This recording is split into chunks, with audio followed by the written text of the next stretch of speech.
नमस्कार। नमस्कार दोस्तों, मैं सुनीता कथा मंथन में आप सबका स्वागत करती हूँ। आज सुनिए कथा मंथन में हरि भटनागर द्वारा रचित कहानी आँच। उसका नाम जगदीश था। सामने की पहाड़ी पर ढाल की तरफ नाले से सटी कई सारी झुग्गियों के बीच उसकी झुग्गी थी। मेरा स्विच बोर्ड खराब हो रहा था। लैंप किसी तरह जलता ना था, क्षण भर को जलता फिर बुझ जाता। ट्यूबलाइट की रोशनी मेरे लिए नाकाफी थी। लैंप की रोशनी में ही लिखता पड़ता था। कमजोर नजर भी इसका एक कारण थी। खैर, लैंप तो अब जल ही नहीं रहा था तो लिखूंगा क्या खाक। जब भी अखबार का कॉलम मुझे देर रात या ज्यादा से ज्यादा 9-10 बजे सुबह तक लिखकर हर हाल में मेल करना होगा।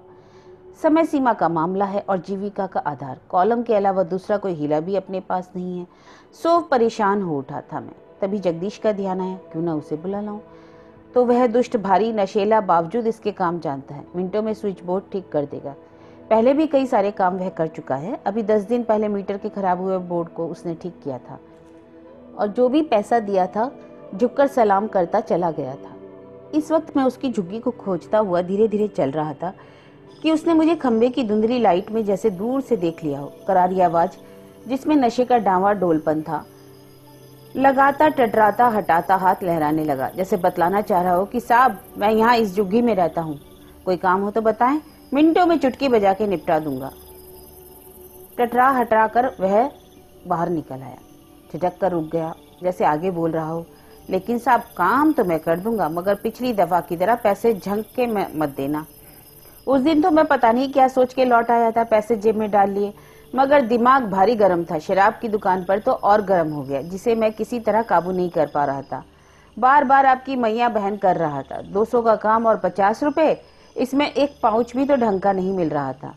मैं जगदीश को देख रहा था, सोचने लगा क्या करेगा ये काम। मैं अटकी में था, दूसरा कोई मिस्त्री इस वक्त मिलने से तो रहा, सो उसकी तरफ बढ़ा।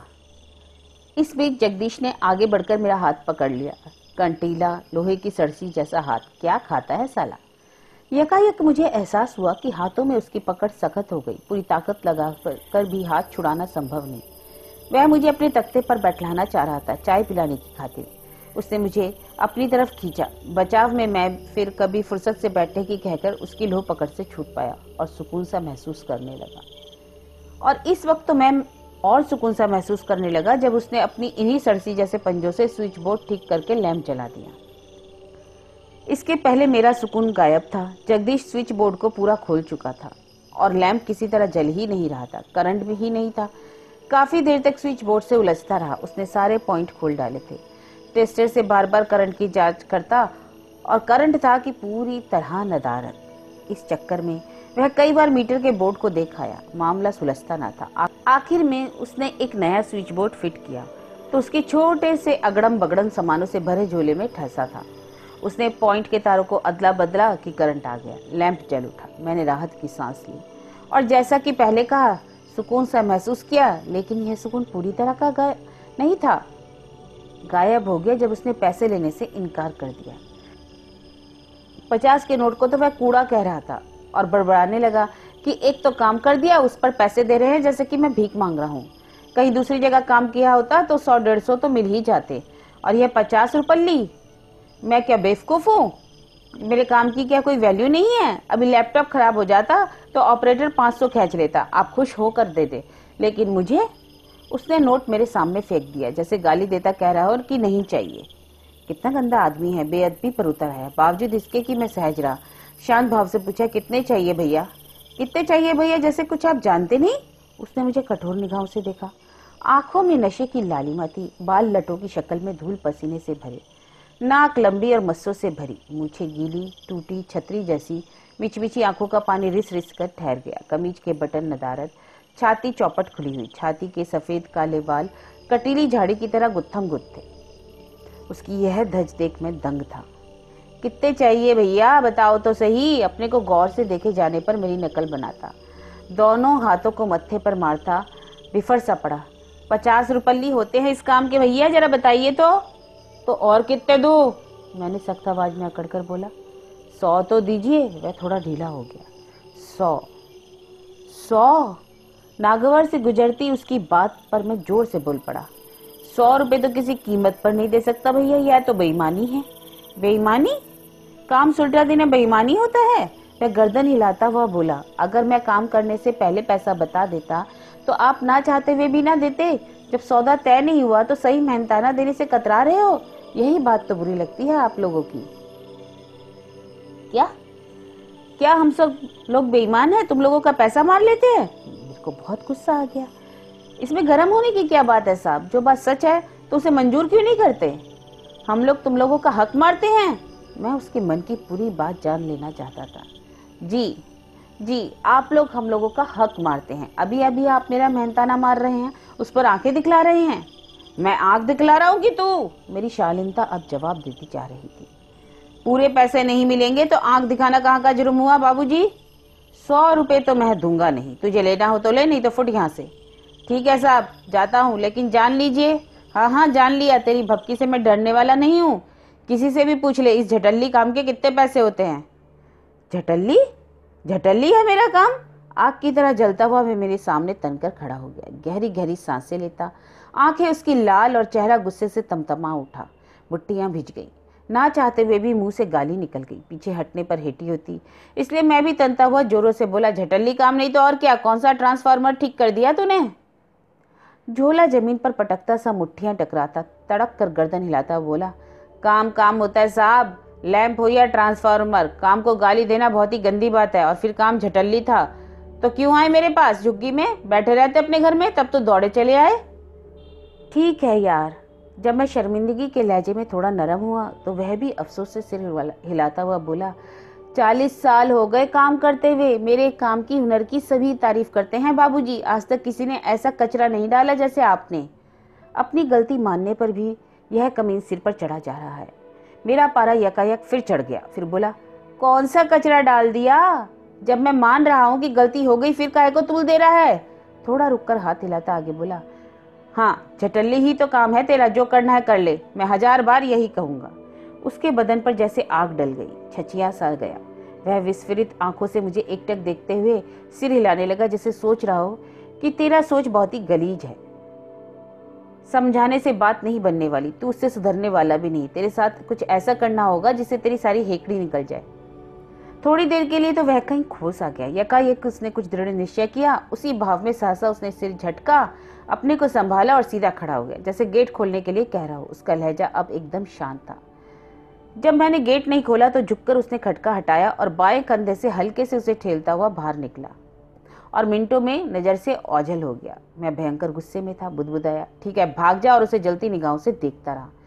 बावजूद इसके अंदर ही अंदर अफसोस ने करवट ली कि दुष्ट काम तो कर गया। पैसे के लिए ऐड दिखला रहा था, 10-5 और ले लेता, मगर नहीं, जैसे मैं इसके पीछे पीछे आऊंगा और एरियाऊंगा। काफी देर तक मैं गेट के सहारे खड़ा रहा, उसके लौटने का इंतजार करता रहा। आखिर मैं हारकर अपनी मेज पर आ गया, लैंप जलाया, रूलदार कागज को देखता, विषय का ख्याल करता, पैर उठाता हूँ। 3 घंटे बीत गए, एक शब्द नहीं लिख पाया, कुछ सूझ ही नहीं रहा था। रात है, सर्दी की रात, सब और खामोशी, गहरी खामोशी। पेड़ भी खामोशी की साया में डूबे। दूर कहीं कोई माचिस जलाए तो उसकी आवाज सुनाई दे। मैं पेन लिए बैठा हूँ, रूलदार कागज पर निगाह डालता हूँ। दिमाग जगदीश में लगा है। साला दुष्ट, नीच, कमीन, ये मन के भाव है। गजब के पैसे फिक कर चला गया। जाते जाते कैसा मुंह बना रहा था, जैसे खा जाएगा। मैंने पेन रखा तो बाहर किसी के चलने की आवाज आई, चप्पलों को घिसटता, जैसे कोई चलता आ रहा हो। जाहिर है जगदीश तो लौटने वाला नहीं। 3 घंटे बाद भला वह नशेला क्या लौटेगा। देखा तो जगदीश ही था। झाँक कर देखने पर जगदीश ने मुझे देख लिया। भारी खुश हुआ अंदर ही अंदर, और बीच सड़क पर मेरे घर के सामने झुककर टेढ़ा खड़ा हो गया।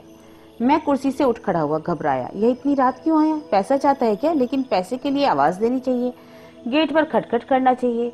ऐसा तो कुछ नहीं कर रहा। जरूर इसकी कोई नई चाल है। इतनी रात गए, यह कोई ऐसा नाटक करेगा जिससे मोहल्ले के लोग इकट्ठे हो जाए और फिर उनके सामने ही अपनी बात रखे, चिल्लाकर कहे कि साहब, कॉलोनी के रसूखदार आदमी की हरकत तो देखो। पहले किसी भी तरह से झुग्गी से मुझे बुलाकर लाए, काम कराते हैं और पैसे देते वक्त गाली देते हैं। यह कहाँ का न्याय है? लेकिन उसने ऐसा कुछ भी नहीं किया। शांत भाव से खड़ा रहा, रह रहकर गर्दन उठाकर आसमान की ओर देखता और कप कपाते तारों से अपने साथ हुए अपमान की शिकायत कर रहा। थोड़ी देर बाद सीवर लाइन के बड़े से पत्थर पर बैठ गया, पालथी मारकर, शांत भाव से बैठकर अपनी आमद भर में, जैसे मुझे बेचैन करना चाह रहा हो। मैंने सोचा कि गेट खोलूं, जो भी रुपए मांगे उसकी तरफ फेंक दूं। मैंने अलमारी से रुपए भी निकाल लिए, लेकिन फिर सोचकर रुक गया, इससे तो उसका हौसला बढ़ जाएगा, सोचेगा कि मैं डर की वजह से पैसे दे रहा हूँ। मैंने अलमारी बंद कर दी और गेट पर आकर खड़ा हो गया। सन से देखा, वह शांत बैठा मेरे घर की ओर देखता रहा। यकायक उसने चप्पल उतार दी और एक चप्पल को जमीन पर हन हन करके कई बार पटका। कमीना चप्पलें बजा रहा है, मैं बुदबुदाया। चप्पल पटक कर फिर शांत बैठ गया, अनशन की मुद्रा में। घुटनों पर उसने दोनों हाथ टिका लिए और मेरे घर की तरफ एकटक देखने लगा। मैंने सोच रखा था कि नंगई के चलते मैं इसे एक पैसा ना दूंगा, चाहे जो हो जाए, लेकिन इसकी इस नंगई ने मुझे बेचैन कर दिया। सर्दी में शांत क्यों बैठा है? पैसा मांग ले तो मैं दे दूं, किसी तरह मामला खत्म हो, मगर यह कमीना तो कुछ भी नहीं कर रहा। मैं हतरब सा उसे देखता रहा। मेरा पूरा ध्यान लिखने पर नहीं, जगदीश पर था। थोड़ी देर में मुझसे रहा नहीं गया। मैंने दरवाजा खोला, लोहे के गेट पर खटकाकर सरकाकर उसके सामने आ खड़ा हुआ और पूछा, क्या बात है जगदीश, इतनी रात क्यों यहाँ बैठे हो? वह चुप, पत्थर की माने। मैं रुपए देने को तैयार हूँ, यह लो। जेब से मैंने 100 रुपए का नोट निकाला और उसकी तरफ बढ़ाता हुआ बोला, लो 100 रुपए और चुपचाप यहाँ से दफा हो जाओ। वह पूर्वत रहा, लेना भाई। मैं झल्ला उठा, पुलिस बुलवाऊं क्या? वह उसी तरह निश्चल रहा। हार कर मैं घर के अंदर आ गया। भाड़ में जा तू, जो करना है कर। जगदीश ने कोई गड़बड़ ना की, पूर्व की तरह शांत बैठा रहा, घुटनों पर दोनों हाथ रखे, सिर टिकाए मेरे घर की तरफ एकटक देखता रहा। काफी रात गुजर गई, ठंड बढ़ रही थी। मैंने हीटर जला लिया। बाहर जगदीश जैसे ठंड से बेपरवाह। क्या करूं? कॉलम तो गया। अब गहरी सांस छोड़ता मैं माथे पर हाथ रखा, सोचता रहा, ऐसा कब तक चलेगा? जगदीश कोई नया नाटक करेगा क्या, जिसकी खातिर वह अभी तक शांत बेपरवाह बैठा है?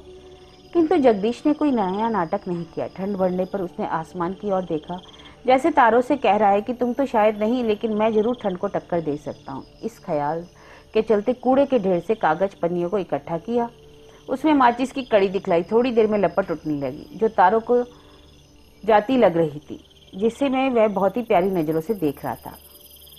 अब वह उसकी आंच में और भी बेपरवाह हो गया और मेरे घर की तरफ अभी भी बिना पलक झपकाए देखे जा रहा था। और मैं हीटर की गर्माहट में भी उससे कांप रहा था। तो यह कहानी थी आँच, जिसके लेखक हैं हरि भटनागर।